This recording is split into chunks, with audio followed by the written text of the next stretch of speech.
1000টা metre পরিবর্তন করে দিবেন, আমি বলে দিলাম 1 টাকাও বিল কম আসবে না, বিল বেশি আসবে। আচ্ছা, আপনি এটা বিল বেশি আসে, এটা অবজেকশন ছিল আপনার? আচ্ছা, আমরা বিল বেশি আসে সেজন্য এটা রিপোর্ট হয়েছে, রিপোর্টে মিটারটি পরিবর্তন করে দিতে চাচ্ছি। এখন দেখেন এখানে এই যে ডিসপ্লেতে দেখেন এখানে একটা ই লেখা আসছে। এটা লেখা আসার কারণ কি জানেন? আমি কিন্তু এটা নিউট্রাল এখনো কানেকশনই দেইনি। কানেকশন না দেওয়ার কারণে শুধুমাত্র ফেস কানেকশন দিচ্ছি, সেই জন্যই এখানে মিটারে বাতিও জ্বলে আসছে। এখন যদি উনি সুইচ দেয়, আপনি ঘরে সুইচ দেন তো বাতি জ্বলবে, দেন সুইচ দেন, সুইচ টুইচ জ্বালান তো বাতি জ্বলবে। এর কারণ কি জানেন? সার্কিটের নিয়ম কি? ফেজ তার দিয়ে বিদ্যুৎ জ্বলছে না, বাতি জ্বলছে। তো এখন দেখেন এই তার দিয়ে ফেজ তার দিয়ে লাইন প্রবেশ করবে, যত লোড আছে ব্যবহৃত হয়ে পুনরায় এবারে যে এখানে যে নিউট্রাল এটা দিয়ে ফেরত আসার কথা, কিন্তু ওনার লাইনটা অলরেডি ফেরত আসতেছে। কোথা দিয়ে আসতেছে? এই দেখেন, এই যে এখান দিয়ে ফেরত আসতেছে। কেন? কারণ আমি যদি এখন ঘরের ভিতরে যাই, দেখেন ঘরের ভিতরে কি করছে উনি। ঘরের ভিতরে দেখেন এখানে এই যে দেখেন ঘর দেখেন এই যে দেখেন এই যে এখানে যে এই যে এখানে এই তারের সাথে এই যে এই নিউট্রাল এখানে লাগিয়ে এখান দিয়ে যে সব নিউট্রাল এই যে এখানে কানেকশন দিচ্ছে।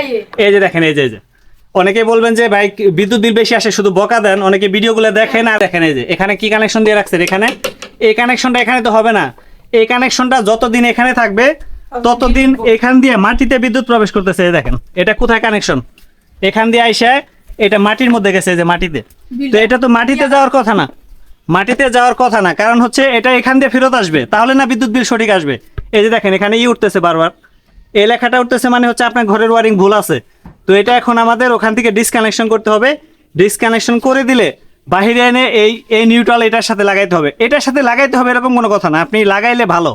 এটা লাগালে কি হবে, যদি এটা আমি এখানে লাগাই, তাহলে এখানে যদি লাগাই আমি, যেমন মনে করেন এখানে লাগালে এটা যদি কোনো সময় এই সার্ভিস ড্রপের এই তারটা যদি কখনো ফেল করে, সেক্ষেত্রে আপনার এটাকে প্রোটেকশন দেবে। এটার জন্য বিল এটার মধ্যে লাগাইলে যে কম আসবে তা না, কিন্তু ঘরের ওয়ারিং যদি ভুল থাকে সেটা তো কারো দোষ না, এটা বিদ্যুৎ অফিসে কখনো দোষ না।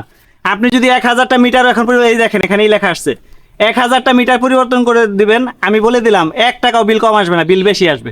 কারণ এই মাটিতে বিদ্যুৎ যাচ্ছে, রিটার্ন বিদ্যুৎ, অর্থাৎ এই ফেজ তার দিয়ে প্রবেশ করে যে বিদ্যুৎটা এই তারে ফেরত আসার কথা, সেটা অলরেডি এখান দিয়ে যে মাটিতে ফেরত যাচ্ছে, মানে লুড সাইড, এই যে লুড সাইডে, মানে এটা হচ্ছে বিদ্যুৎ অফিসের আর এটা হচ্ছে আপনার ঘরের।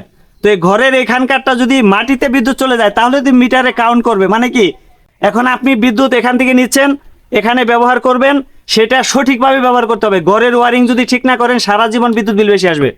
এরকম করে অহরহ মানুষ আছেন যারা বিদ্যুৎ বিল বেশি আসে হাহাকার করতেছেন, মানুষকে গালিগালাজ করতেছেন, আর এই ভিডিওগুলো দেখে অনেকে পণ্ডিত কমেন্ট করেন।